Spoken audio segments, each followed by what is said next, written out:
Taking flight. Card Spring Training, sponsored by Woods Basement Systems. All right, now there's a youth movement at Cardinal Spring Training. And that's where we find our Corey Miller, who joins us now live from Jupiter, Florida. And Corey, just how are the young players playing a bigger role this year?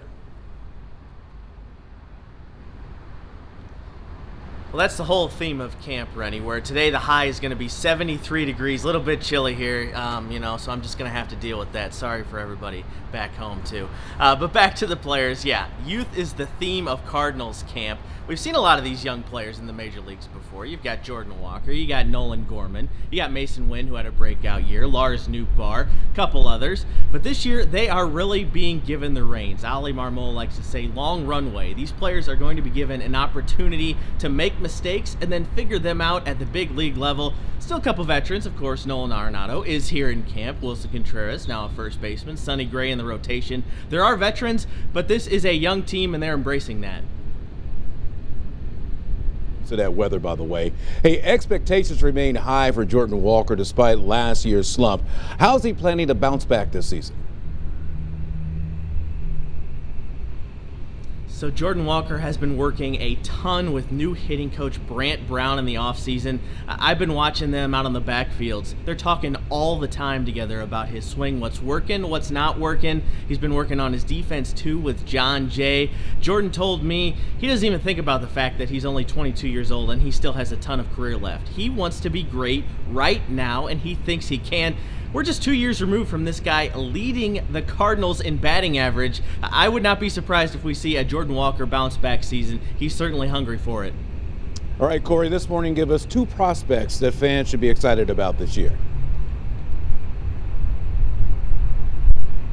That's my favorite thing about spring training. You get to walk on the backfields, you see a name you may not recognize, but you probably will in a few years. There's a couple of guys who really stand out this year. J.J. Weatherholt, last year's first-round pick out of West Virginia. He hit .449 one season in college. Last year, his first pro season, limited action, he hit .295. Great soundbite, really hard-working kid.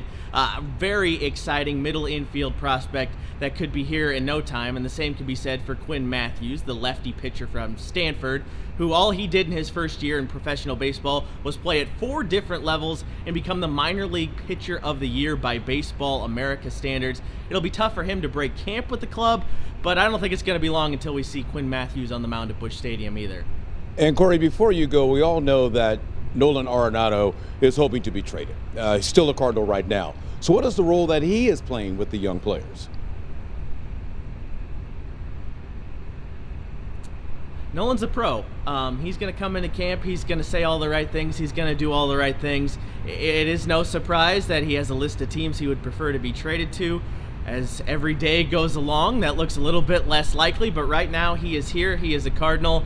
He has respect from all of these guys. He's on that left side of the infield with Mason Wynn, who he's taken under his wing. And Nolan's always going to do and say the right thing and help out these players. He wants to win more than anything, though. And in a year where it is a transition and you've got young players and that winning is more in doubt than usual, I think there is still a chance we see Nolan on a different team in 2025. All right, Corey, thank you so much for joining us this morning. We hope that the sun comes out for you later today.